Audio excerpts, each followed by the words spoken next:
ആത്മീയമായ മജ്ലിസുകൾ എന്ന പേരിൽ സംഘടിപ്പിച്ച് ബദറിന്റെ പേരിൽ ചൂഷണം നടത്തുന്നതിന്റെ പുതിയ പതിപ്പാണ് ഇപ്പോൾ കേട്ടുകൊണ്ടിരിക്കുന്നത്. ആ കേട്ടുകൊണ്ടിരിക്കുന്ന ക്ലിപ്പ്, അതല്ലെങ്കിൽ ആ ഒരു പുതിയ ശബ്ദം നമുക്ക് ആദ്യം ഒന്ന് കേട്ടു നോക്കാം. എന്നിട്ട് കാര്യങ്ങൾ നമുക്ക് മനസ്സിലാക്കാം. ഇൻഷാ അല്ലാഹ് ബദർ മൗലിദും സ്വലാത്തുൽ ഫാത്തിമിയ മജ്ലിസും അജ്മീർ ഖുതുബിയ്യത്ത് മജ്ലിസും 2022 ഏപ്രിൽ 18, ഈ വരുന്ന ഏപ്രിൽ 18 തിങ്കളാഴ്ച കാലത്ത് 10:30 ഇൻഷാ അല്ലാഹ് വടക്കൂട്ട് പെരുമ്പടപ്പ് സഖാഫി മസ്കനിൽ വെച്ചുകൊണ്ട്, എൻ്റെ വീട്ടിൽ വെച്ചുകൊണ്ട് നടക്കുകയാണ്. ബഹുമാന്യരായ കേരളത്തിനകത്തും പുറത്തും ഒരുപാട് ആത്മീയ മജ്ലിസുകൾക്ക് നേതൃത്വം കൊടുത്തുകൊണ്ടിരിക്കുന്ന സയ്യിദ് കൂരിക്കുഴി തങ്ങൾ, സൈനുദ്ദീൻ അൽ ബുഖാരി കൂരിക്കുഴി തങ്ങൾ, അവർ നമുക്ക് നേതൃത്വം നൽകി, ദുആഇന് നേതൃത്വം നൽകും ഇൻഷാ അല്ലാഹ്. എല്ലാ മെമ്പർമാരും സഹോദരങ്ങളും സുഹൃത്തുക്കളും ഇതൊരു ക്ഷണമായി സ്വീകരിച്ചുകൊണ്ട് വിശുദ്ധ റമളാനിൽ ഈ മഹത്തായ മജ്ലിസ് വളരെ പോരിശയുള്ളതാണ്. മഹാന്മാരായ ബദരീങ്ങൾ അനുസ്മരിക്കുന്ന നമ്മുടെ സ്വലാത്തുൽ ഫാത്തിമിയ 300 എണ്ണം ചൊല്ലുന്ന, അതുപോലെ അജ്മീർ ഖുതുബിയ്യത്ത് ചൊല്ലുന്ന മഹത്തായ മജ്ലിസിൽ നിങ്ങൾ വരണം ഇൻഷാ അല്ലാഹ്. ദുആയിൽ പങ്കെടുക്കണം. വരുന്ന സമയത്ത് എല്ലാവരും 33 പത്തിരിയോ വെള്ളപ്പമോ കരുതി വരണം. അത് നിങ്ങളുടെ കൈകൊണ്ടുണ്ടാക്കിയതാവണം. അതിനൊരു പ്രത്യേകതയുണ്ട്. എന്ത് പ്രതിസന്ധിയും അത് നീങ്ങിക്കിട്ടണം, എന്ത് ആഗ്രഹവും സഫലീകരിച്ച് കിട്ടണം, ഏത് കടവും വീടിക്കിട്ടണം, ഏത് വിഷമവും നീങ്ങിക്കിട്ടണം, എല്ലാ മുറാദുകളും ഹാസിലായി കിട്ടണം എന്ന് കരുതി ഇൻഷാ അല്ലാഹ് ഇന്ന് തന്നെ നിയ്യത്ത് വെക്കുക. എൻ്റെ കൈകൊണ്ട്, എൻ്റെ കുടുംബത്തിൻ്റെ കൈകൊണ്ട്, എൻ്റെ വീട്ടിലുള്ളവരുടെ കൈകൊണ്ട് ഉണ്ടാക്കുന്ന പത്തിരി ഇൻഷാ അല്ലാഹ്, അല്ലെങ്കിൽ വെള്ളപ്പം, അത് ബദരീങ്ങളുടെ ബറക്കത്ത് ലക്ഷ്യമാക്കി അവരുടെ മദദും ഹിഫ്ദിനും വേണ്ടി ഞാൻ എൻ്റെ കൈകൊണ്ടുണ്ടാക്കും. അത് മജ്ലിസിലേക്ക് എത്തിക്കും ഇൻഷാ അല്ലാഹ്. അതോടൊപ്പം തന്നെ മഹത്തായ മജ്ലിസിന്റെ ചെലവിലേക്ക് മഹാന്മാരായ 313 സ്വഹാബത്തുണ്ട്. അവർക്കൊക്കെ ഓരോ രൂപ, എനിക്ക് നീ തന്ന അനുഗ്രഹം, നിന്റെ ആരോഗ്യം, നിന്റെ സമ്പത്ത്, നിന്റെ വരുമാനത്തിൽ നിന്നൊരു 313 രൂപ ആ മഹത്തായ മജ്ലിസിൽ ഞാൻ കൊടുക്കും എന്ന നിയ്യത്ത് ചെയ്തുകൊണ്ട് ഇന്ന് തന്നെ നിങ്ങൾ തീരുമാനമെടുക്കണം എന്ന് പ്രത്യേകം ഓർമ്മപ്പെടുത്തുന്നു. അസ്സലാമു അലൈക്കും. കണ്ടോ, ഇപ്പൊ എന്താ നമ്മൾ കേട്ട് കഴിഞ്ഞത്? ബദറിന്റെ പേരിൽ ഒരു പുതിയ ചൂഷണത്തിന് വേണ്ടി സഖാഫി രംഗത്ത് വന്നിരിക്കുകയാണ്, ഒരു മുസ്ലിയാർ രംഗത്ത് വന്നിരിക്കുകയാണ്. സ്വന്തം പുരയിൽ, സ്വന്തം വീട്ടിൽ അദ്ദേഹം അതാ ഒരു ആത്മീയ മജ്ലിസ് സംഘടിപ്പിക്കാൻ പോകുന്നു, ഡേറ്റും ഒക്കെ പറഞ്ഞ്. എന്താണ് ബദർ ദിനം? ബദരീങ്ങളുടെ മദദ്, ബദരീങ്ങളുടെ സഹായം കിട്ടാൻ, അതുപോലെ തന്നെ ബദരീങ്ങളുടെ ഹിഫ്ള്, അവരുടെ കാവല് കിട്ടാൻ, അവരുടെ ബറക്കത്ത് കിട്ടാൻ, അങ്ങനെ അവരെ വിളിച്ച് തേടാനും അവരോട് പ്രാർത്ഥിക്കാനും അവരിൽ നിന്ന് കാര്യസാധ്യങ്ങൾ നേടിയെടുക്കുവാനും ആഗ്രഹങ്ങൾ പൂവണിയുവാനും എന്ത് തന്നെ പ്രതിസന്ധി നിങ്ങൾക്കുണ്ടെങ്കിലും, ഏത് കടം നിങ്ങൾക്ക് വീടണമെങ്കിലും, നിങ്ങൾക്ക് എന്ത് തന്നെ മുറാദുകൾ, നിങ്ങളുടെ ഉദ്ദേശങ്ങൾ സഫലീകരിച്ച് കിട്ടണമെങ്കിലും നിങ്ങൾ എന്ത് ചെയ്യണം? എന്റെ വീട്ടിൽ തയ്യാറാക്കിയിട്ടുള്ള ആ ബദർ മജ്ലിസിലേക്ക് നിങ്ങളൊക്കെ എന്ത് ചെയ്യണം? എല്ലാവരും വരണം.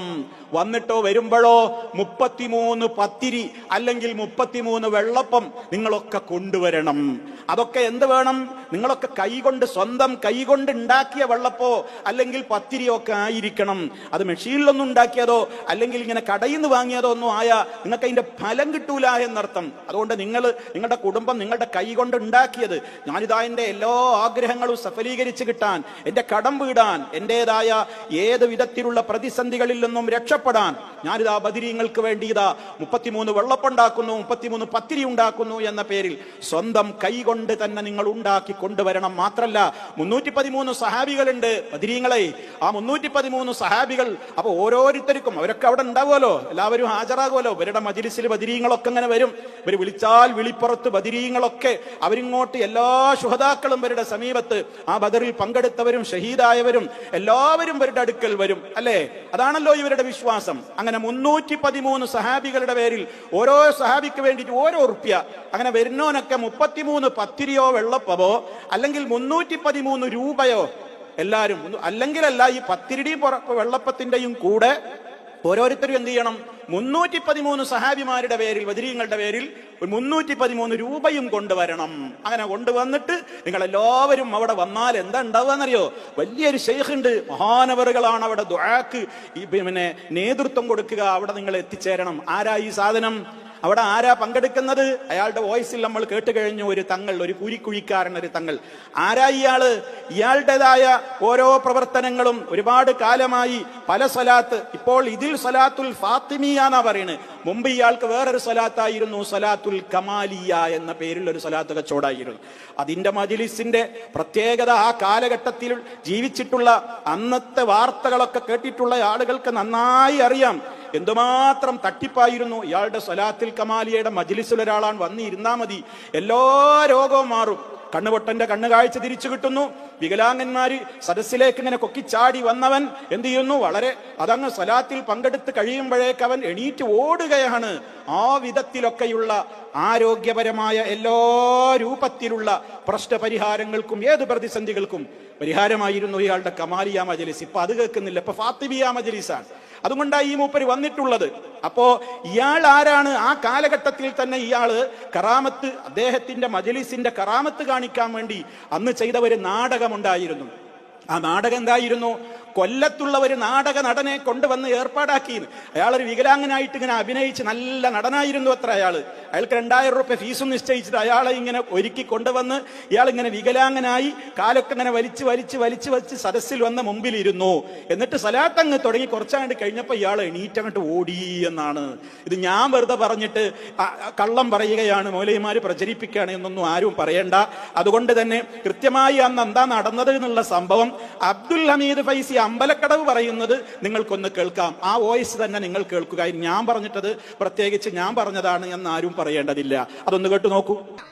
ഞാൻ ഓർക്കട്ടെ, ഒറ്റക്കാലം ഞാൻ അവസാനിപ്പിക്കുന്നു. കൂലിക്കുഴിത്തങ്ങൾ നിങ്ങൾ കേട്ടിരിക്കില്ലേ? കൂലിക്കുഴിത്തങ്ങൾ ആരാണ്? ഈ കൂലിക്കുഴിത്തങ്ങൾ ആരാണ്? സ്വലാത്ത് നഗർ ഫസ്റ്റ് ആരംഭിച്ച തൃശ്ശൂർ ജില്ലയിൽ ഈ കൂലിക്കുഴിത്തങ്ങൾ സ്വലാത്ത് ഇങ്ങനെ ആള് കൂടി വന്നു. ഇങ്ങനത്തെ കറാമത്താ, ഇമ്മാതിരി കറാമത്ത്. എങ്ങനെയാ പൊളിഞ്ഞത്? കറാമത്ത് പിടിച്ചു ആൾക്കാര്. എങ്ങനെ കറാമത്ത് പിടിച്ചത്?